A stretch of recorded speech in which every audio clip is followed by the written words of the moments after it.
안녕하세요, 로파행입니다. 여러분이 상상하는 프랑스는 어떤 모습인가요? 에펠탑 아래에서 사랑하는 연인과 피크닉을 즐기거나 샹젤리제 거리의 낭만을 즐기며 와인 한 잔이 떠올리실 텐데요. 하지만 지금의 파리는 시위대 규모 60만이 뛰쳐나와 에펠탑은 문을 닫고 있습니다. 프랑스 전역에서 정부의 긴축 정책에 반대하는 총 파업이 벌어진 건데요. 시위대는 전국 200개 이상 도시와 마을의 거리에서 정부의 지출 삭감을 비난했으며 부자들에게는 더 많은 세금을 부과할 것을 당당히 요구하고 있는데요. 프랑스에서는 지난해 사망한 노숙자의 수가 735명이 넘을 것이라고 예상했습니다. 전년도보다 무려 18%나 증가한 수치인데요.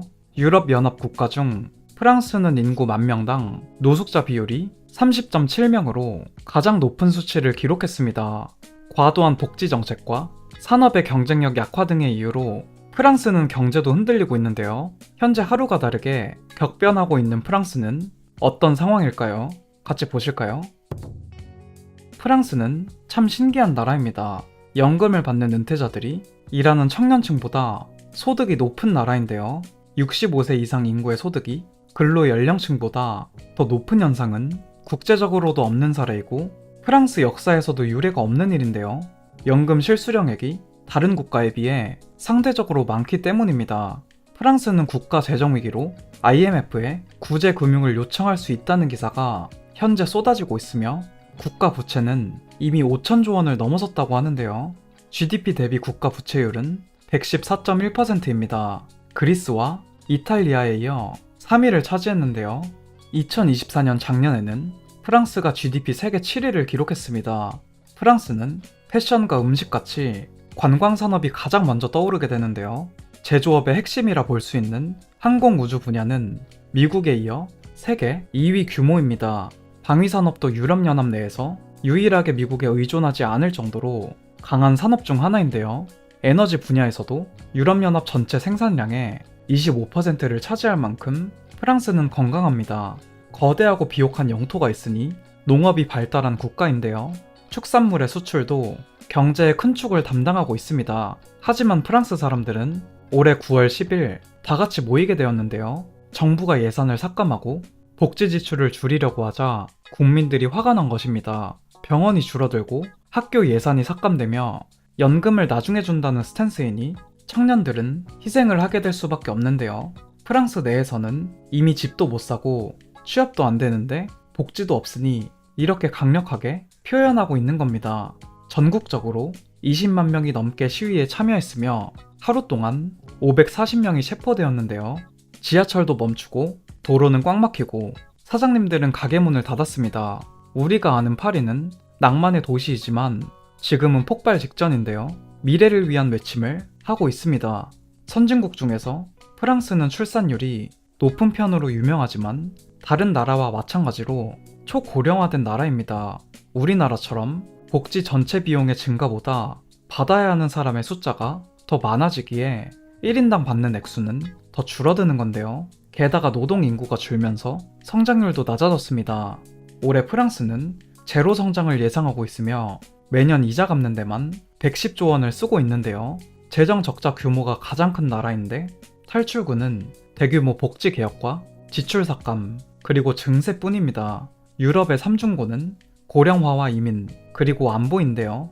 그만큼 청년들은 참 살기 어려워졌습니다. 한국인뿐 아니라 프랑스인도 내 집 마련의 꿈은 멀어져 가는데요. 인플레이션 탓에 금리는 높아졌는데 부동산 가격은 하락할 기미가 보이지 않고 있습니다. 4년 전에는 프랑스 가구의 57%만이 주 거주지를 소유하고 있었는데요. 프랑스는 물가도 비싸고 집값도 비싸기로 유명합니다. 파리에서 살면 휘발유가 1리터당 3,000원이 넘고 6평 원룸 월세가 1,200유로, 한국 돈으로 192만원인데요. 파리 부동산은 전 세계 부자들의 투자처라서 유럽 부자들이 빈집으로 사놓는 경우가 많습니다. 파리는 상대적으로 작고 살고 싶은 사람은 많기 때문에 어쩔 수 없이 가격은 계속 상승하고 있는데요. 그렇다면 파리에서 일하고 있는 청년들의 현실적인 월급은 어떨까요? 제가 최근에 길거리 인터뷰 내용을 봤는데요. 바리스타는 250만원, 간호사는 320만원, 잡지사 신입은 200만원 이하, 공장 근무는 250만원, 루이비통 디자이너는 800만원이었습니다. 대부분의 청년들은 비싼 월세를 내고 고물가를 버티지 못해 돈을 모을 수가 없는 구조인데요. 일자리도 현저히 적어 버티지 못하고 다른 곳으로 떠나게 됩니다. 프랑스 청년들의 소득보다 노인연금 수령액이 크니 노인을 부양하느라 집도 못 사고 아이도 못 낳고 인생 자체를 포기하게 되는데요. 청년 실업률은 25%로 미래가 사라진 세대라는 평가를 받습니다. 유럽연합 평균의 2배 수준인데요. 현재 파리에서는 해고가 어려우니 신규 채용이 줄어들어 일자리 자체가 없는 상황입니다. 정규직은 사라졌고 임시직 또는 계약직만 남았는데요. 이민자 청년층은 차별을 겪고 있으며 교육 불평등에 시달리는 문제까지 겪고 있습니다. 시위에 참여한 이민자 청년은 우리는 프랑스의 미래가 아니라 짐이 되었어요. 이런 문구로 사람들에게 알리고 있습니다. 프랑스는 2024년 기준 외국인 관광객 1억 명을 돌파하며 세계 최대 관광지를 다시 한번 입증했는데요. 추가로 전 세계 해외 여행객들이 꼽은 가장 불친절한 나라 역시 부동의 1위로 프랑스였습니다.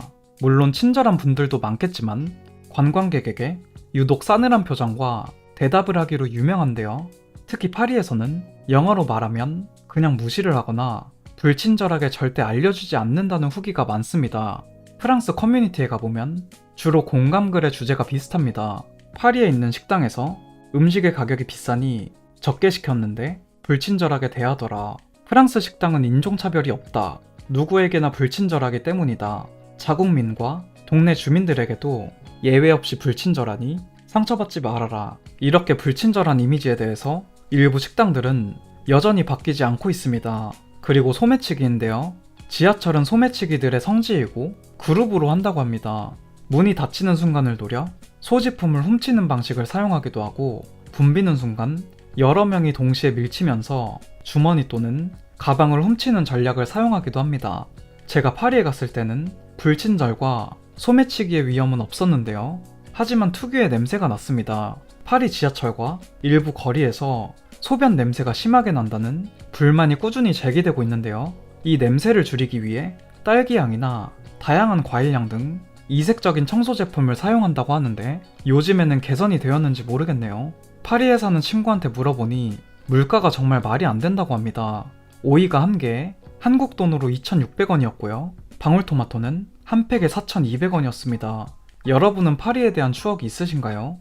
파리를 보면 대한민국의 미래라는 생각이 드는데 하루빨리 개선이 되었으면 좋겠습니다. 오늘 제가 준비한 영상의 내용은 여기까지입니다. 재밌게 보셨다면 구독 한번 부탁드리겠습니다. 감사합니다.